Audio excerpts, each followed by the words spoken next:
সুপ্রিয় দর্শক, আসসালামু আলাইকুম। রিফা রান্না রেসিপি থেকে সবাইকে শুভেচ্ছা। আজ আমি আপনাদের সাথে শেয়ার করব খুবই সহজ আর মজাদার একটি নাস্তার রেসিপি। আমি আজকের এই নাস্তাটি বানাবো শুধুমাত্র ময়দা আর সামান্য চিনি দিয়ে, যা কয়েকদিন আপনারা সংরক্ষণ করে খেতে পারবেন।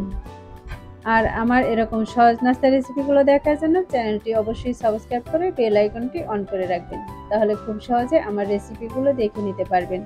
ভিডিওটি দেখে একটি লাইক দিয়ে শেয়ার করবেন, আমাকে কমেন্ট করে জানাবেন। তাহলে চলে যাচ্ছি মূল রেসিপিতে। রেসিপিটি তৈরি করার জন্য আমি প্রথমে একটি বাটিতে কিছু পানি নিয়ে নিয়েছি, আর তার মধ্যে দিয়ে দিচ্ছি 2 টেবিল চামচ চিনি। চিনি আর পানিটাকে আমি ভালোভাবে মিশিয়ে নিব। পানির সাথে চিনিটাকে খুব ভালোভাবে মিশিয়ে নিব। এটাকে মেশানো হয়ে গেলে আমি এটার সাইডে রেখে দিচ্ছি। এখানে আমি আরেকটি বাটি নিয়েছি, আর এই বাটিতে দিয়ে দিচ্ছি ময়দা। আমি এখানে 1.5 কাপ ময়দা দিয়ে আজকের নাস্তাটি তৈরি করব। এখন আমি এর মধ্যে দিয়ে দিব সামান্য লবণ বা স্বাদ মতো লবণ। যে কোনো মিষ্টি খাবারে একটু লবণ দিলে খেতে ভালো লাগে। এখন দিয়ে দিচ্ছি সামান্য বেকিং পাউডার। এগুলোকে আমি হাত দিয়ে একটু মিশিয়ে নিব। এখন আমি এর মধ্যে দিয়ে দিচ্ছি রান্নার তেল। এখানে আমি 2 টেবিল চামচ পরিমাণ রান্নার তেল নিয়েছি, আর এই তেলটা ময়দার সাথে আমি খুব ভালোভাবে মিশিয়ে নিব। এটাকে 1-2 মিনিটের মতো হাত দিয়ে এভাবে ঘষে ঘষে ময়াম করে নিতে হবে।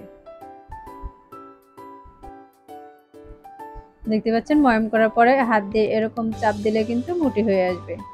আমার এগুলো ময়াম করে নেওয়া হয়ে গেছে। এখন আমি যে চিনি দিয়ে পানিটা গুলে রেখেছিলাম, সেখান থেকে একটু একটু করে আমি পানি দিয়ে দিব। আমি একটু পানি দিয়ে হাত দিয়ে ভালোভাবে মাখিয়ে নিচ্ছি।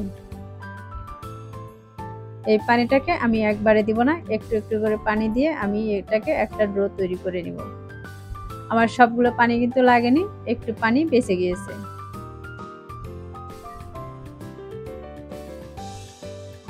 যে কোনো ডো তৈরি করার ক্ষেত্রে একবারে পানি দিতে যাবে না। একবারে পানি দিলে হয়তো ডোটা পারফেক্ট হবে না।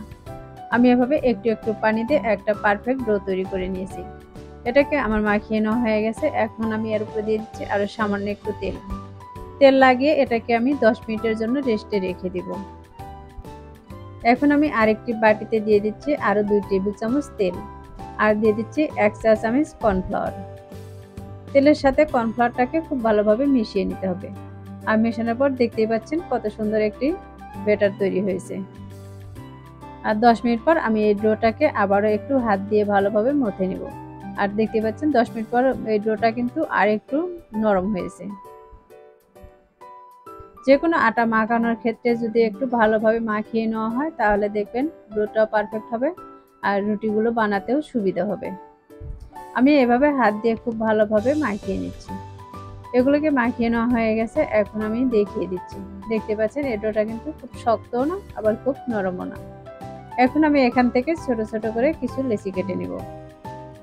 আমি যে কয়টা রুটি বানাবো সেই কয়টা লেচি কেটে নিব।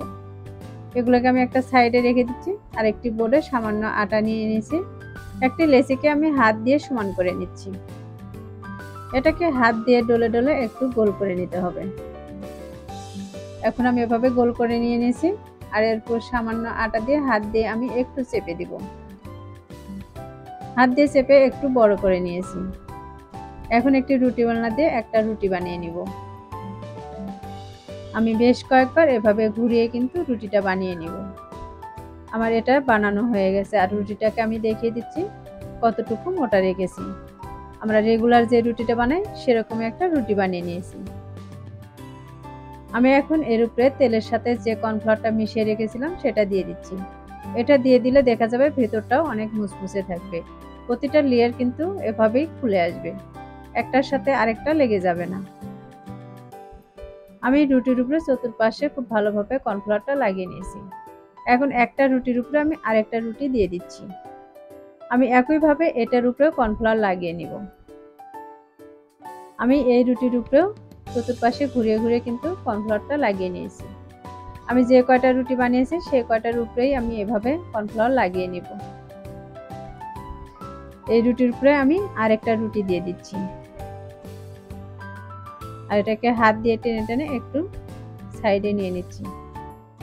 রুটিটা বানানোর পরে কিন্তু ছোট হয়ে যায়, আবার হাত দিয়ে এভাবে টেনে টেনে একটু বড় করে নিতে হয়। আমি একইভাবে এটার উপরে কর্নফ্লাওয়ার লাগিয়ে নিচ্ছি। আমি প্রতিটা রুটিতেই কিন্তু এভাবে কর্নফ্লাওয়ারটা লাগিয়ে নিয়েছি। আমি এটার উপরে আরেকটা রুটি দিয়ে হাত দিয়ে চেপে চেপে এরকম বড় করে নিচ্ছি, আর একটা চাকু দিয়ে আমি এভাবে কেটে নিচ্ছি।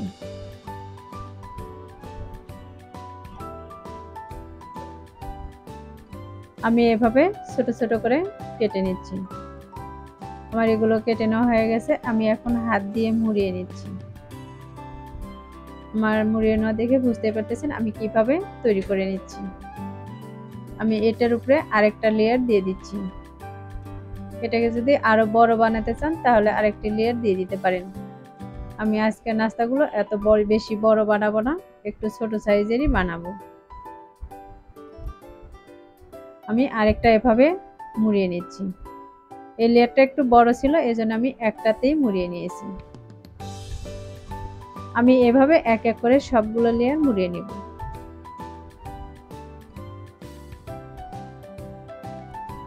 আমি একইভাবে কিন্তু সবগুলোকে মুড়িয়ে নিয়েছি।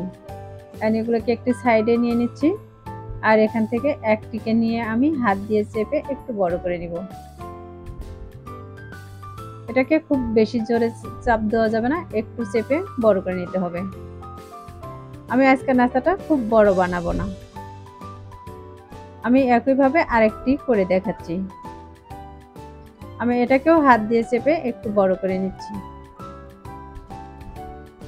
আমার সবগুলো নাস্তা রেডি হয়ে গেছে। এখন এগুলোকে তেলে ভেজে নিব। এখন একটি প্যানে তেল দিয়ে তেলটাকে হালকা গরম করে নিয়েছি। এই তেলটাকে খুব বেশি গরম করে নেওয়া যাবে না, বেশি গরম করে নিলে দেখা যাবে উপর থেকে কালারটা আগে চলে আসবে। আমি একটি চামচ দিয়ে উপরে একটু তেল লাগিয়ে নিচ্ছি, আর লেয়ারগুলো একটু ফাঁকা করে দিচ্ছি। এই লেয়ারগুলো একটু ফাঁকা করে দিলে দেখা যাবে ভিতর থেকেও মুচমুচে হয়ে যাবে। আমি প্রতিটি পিঠাটাই কিন্তু এভাবে চামচ দিয়ে একটু খুলে নিয়েছি। এখন এক পাশে একটু কালার চলে আসলে এগুলোকে উল্টিয়ে দিব। আমি এক এক করে সবগুলোকে উল্টিয়ে নিব। আর আমার চ্যানেলটি এখনো যারা সাবস্ক্রাইব করেনি তাদেরকে সাবস্ক্রাইব করার অনুরোধ করছি। আর একটি লাইক দিয়ে ভিডিওটি বেশি বেশি শেয়ার করে দিবেন। আমি এভাবে বেশ কয়েকবার উল্টে পাল্টে কিন্তু এগুলোকে ভেজে নিয়েছি। আর এরকম সুন্দর একটি গোল্ডেন কালার চলে আসলে আমি সবগুলোকে উঠিয়ে নিব। দেখতে পাচ্ছেন আমার সবগুলোতে কিন্তু খুব সুন্দর একটি কালার চলে এসেছে।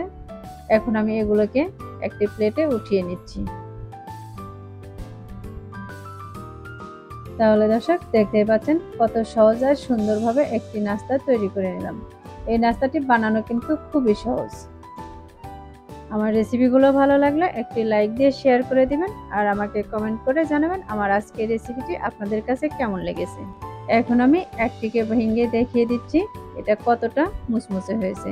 এটা আমার ভাঙার সিস্টেম থেকে বুঝতেই পারতেছেন এটা কত সহজ আর সুন্দরভাবে ভেঙে নিয়েছি, আর কতটা মুড়মুড়ে হয়েছে। আজকের মতো এখানেই বিদায় নিচ্ছি। আল্লাহ হাফেজ।